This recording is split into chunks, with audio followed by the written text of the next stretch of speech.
ये चुटकी भर सिंदूर वो चीज है, वो अमानत है, वो पूंजी है। महाराज, जब तक माताओं के मस्तक में, मांग में ये चुटकी भर सिंदूर है, तब तक एक नारी, महाराज सुहागन, हाथी पे सवार रहती है। और जिस दिन ये चुटकी भर सिंदूर नहीं रहता है, महाराज, ये घर परिवार संसार वाले भी, महाराज, भी हमें धक्के मार। स्वार्थ लागे करें सब प्रीति, स्वर नर मन सब की यहारी। इसीलिए जो लंबी मांग भरता है, माताएं बहनें जो लंबी मांग भरती हैं, वो अपने पति की लंबी उम्र की कामना करती। और कोई कोई माता इतना सा सिंदूर लगाएंगी और ऐसे बाल करके, ऐसे पता नहीं कैसे ऐसे करके छुपा लेती।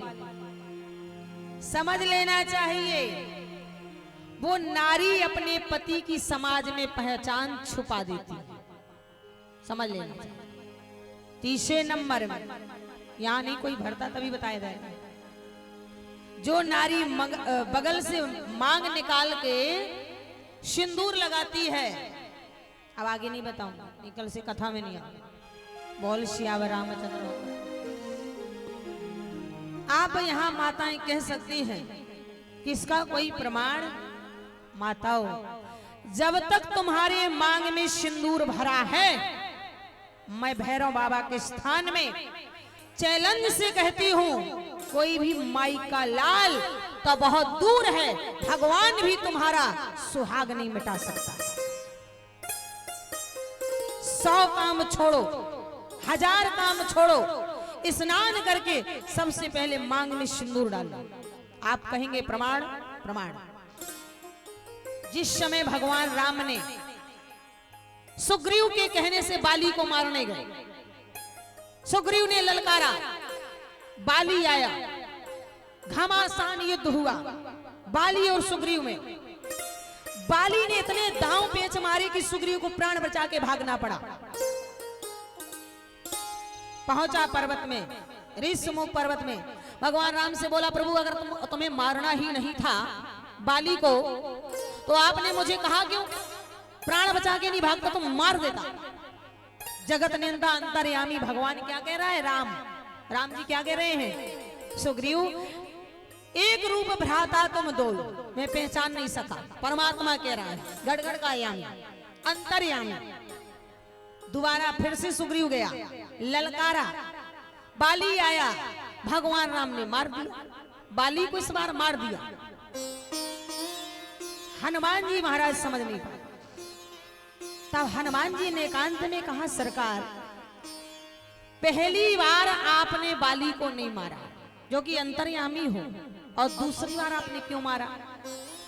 आप में तो कुछ छुपा नहीं। तब राम जी ने बड़ा सुंदर उत्तर दिया, हनुमान, पहली बार जब बाली लड़ने आया था तो तारा की मांग सिंदूर से भरी थी। तारा सामने खड़ी थी, मांग सिंदूर से भरा था। और जानते हो, दोबारा जब बाली लड़ने आया तो तारा स्नान गृह में स्नान कर रही थी, उसके मांग का सिंदूर छूट गया था, पानी में धुल गया था। तब मैंने मारा। जब स्वयं परमात्मा संसार की माताओं की मांग का सिंदूर नहीं उजाड़ सकता है, तो बोलो कोई में ताकत है?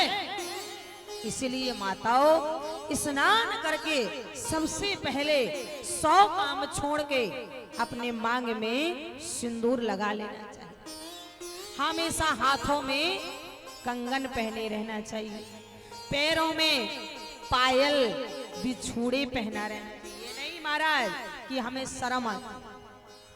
कंकन किंकन नो पर धन सुने, कहत लखन सन राम हृदय। और जब सुहागन नारी निकलती है तो जानो माताओं, बताओ कैसा लगता है।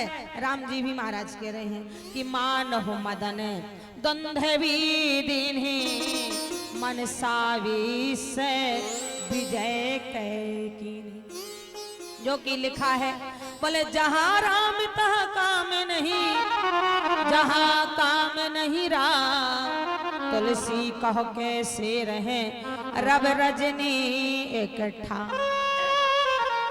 और बड़ा भैया तो महाराज आज यहाँ राम जी महाराज ने देखा कि कंकन किंकन नो पर धुन सुने कहते लखन सन राम हृदय गुण। और ज्यों ही राम जी ने देखा, बोले अस कहीं फिराए चितई ओ सियम के सस भय नयन चकोरा।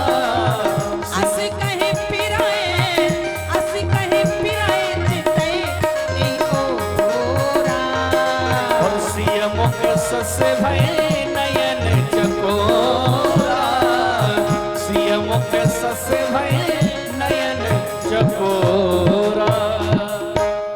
राम जी ने जो ही पलट के देखा सीता मैया को, राम जी के नेत्र चकोरा बन गए और सीता मैया का मुख चंद्रमा बन गया।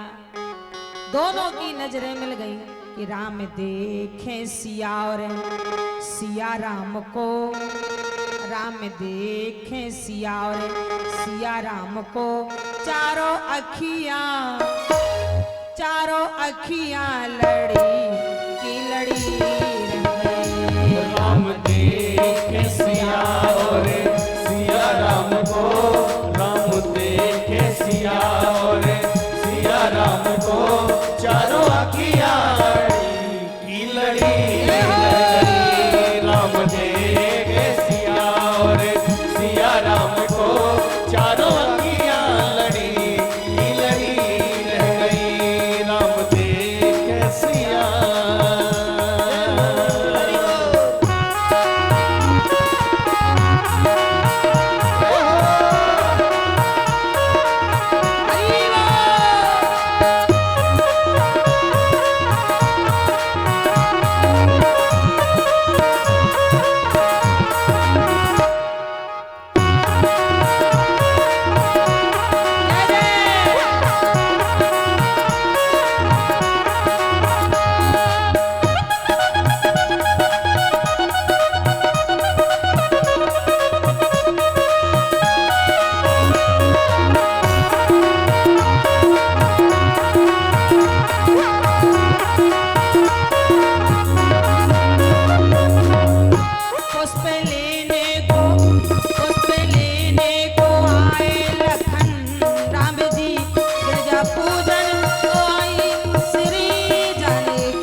कहते कहते में नाड़ी, कहते कहते में नाड़ी खड़े रह गए राम को जब बगीचे में देखे सिया। राम को जब बगीचे में देखे सिया, चारों अखियां लड़ी की लड़ी रह गई, चारों अखियां लड़ी की लड़ी रह गई, चारों अखियां लड़ी की लड़ी रह गई, चारों अखियां लड़ी की लड़ी रह गई, चारों अखियां लड़ी की लड़ी रह गई, चारों अखियां लड़ी की लड़ी रह गई, चारों अखियां लड़ी की लड़ी रह गई, चारों अखियां लड़ी की लड़ी रह गई, चारों अखियां लड़ी की लड़ी रह गई, चारों अखियां लड़ी की लड़ी रह गई।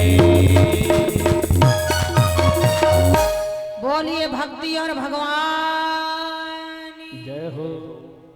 माताओं, सीता जी इतनी सुंदर थी। सीता जी, ये पुष्प वाटिका की कथा है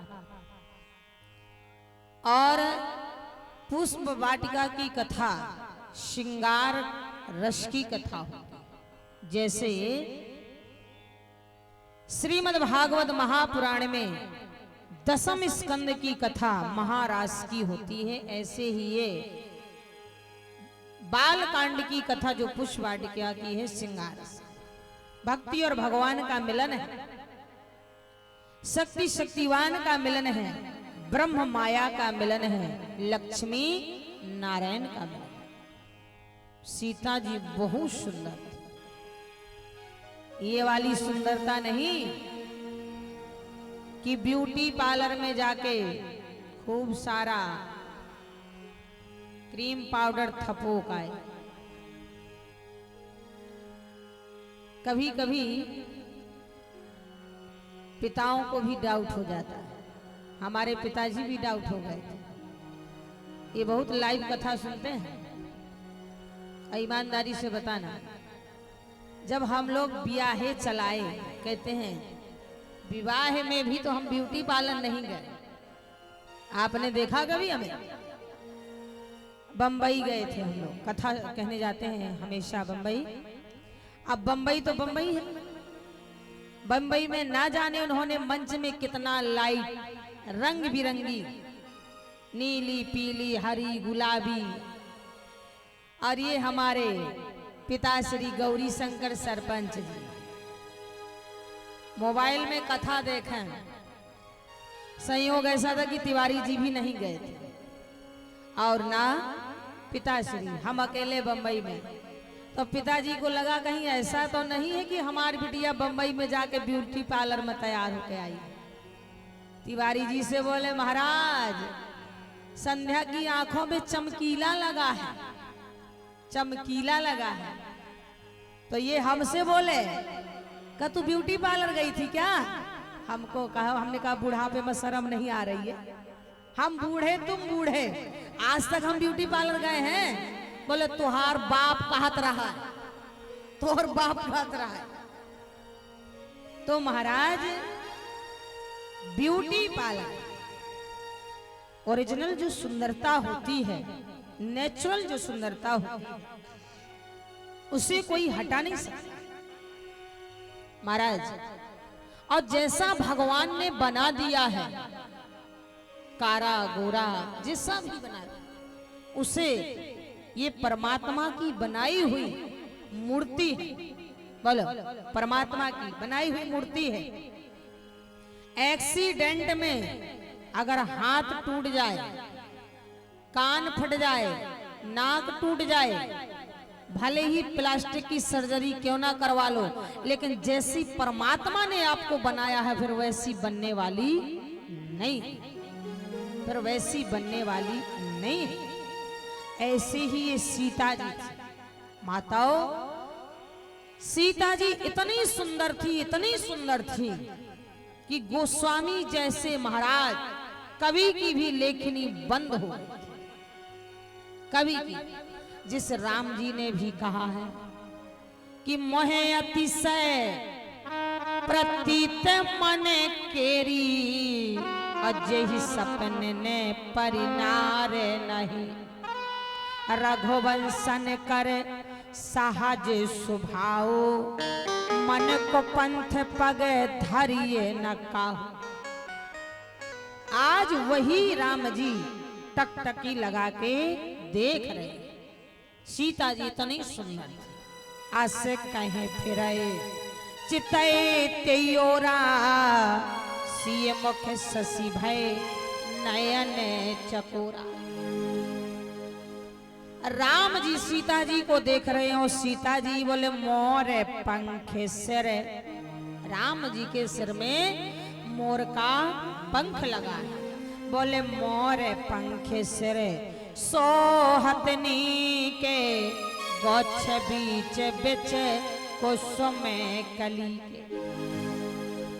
जो कि माताओं राम जी ने मोर का पंख कभी नहीं लगाया, मोर का पंख भगवान कन्हैया ने लगाया, पर राम जी ने एक ही बार मोर का पंख लगाया। कब? पुष्प वाटिका, जब सीता जी ने इशारा किया, सरकार पिताजी ने तो 3 विवाह किए हैं, आपका कितने विवाह करने का इरादा है?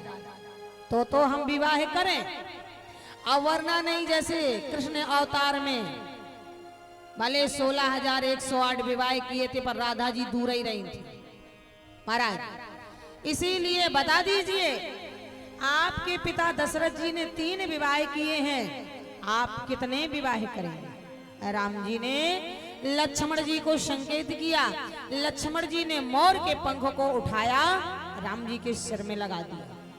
मोर का पंख क्या है? मोर का पंख ब्रह्मचारी का प्रतीक है। बोलो, ब्रह्मचारी का प्रतीक है। मोर का ही एक ऐसा पंख है, मोर ही एक ऐसा पक्षी है जो महाराज बिना स्पर्श किए अंडा देता है। इसीलिए दोहावली में लिखा है कि ब्रह्मचारी साबित के लिए यही वेश बनाया है, इसीलिए प्रभु राम ने मोर पंख लगाया है। और राम जी ने दूसरा विवाह कभी नहीं किया, भले ही सीता जी का महाराज पब्लिक के कहने से परित्याग तो किया था, पर राम जी ने दूसरा विवाह नहीं किया था। जब यज्ञ किया था, वशिष्ठ मुनि के कहने से सोने की सीता बना ली थी, पर दूसरा विवाह नहीं किया था। आज महाराज राम जी ने सीता जी को देखा, सीता जी ने राम जी को देखा, और सीता जी ने राम जी को देख करके महाराज लोचन मगे राम ही और आनी दीन्हे पलक कपाट सयानी। तो धर धीरज के आल सयानी, सीता सन बोली गह पानी। सीता बाद में गौरी का ध्यान कर लेना, पहले राम जी को देख ली। सीता जी ने तुरंत ही नेत्रों उघारे और सीधा मैया गौरी के मंदिर में पहुंच गई। महाराज गई भवानी भवन बहोरी, गई भवानी भवन बहोरी, गई भवानी भवन बहोरी। चरण बोली कर जोरी, बंद चरण बोली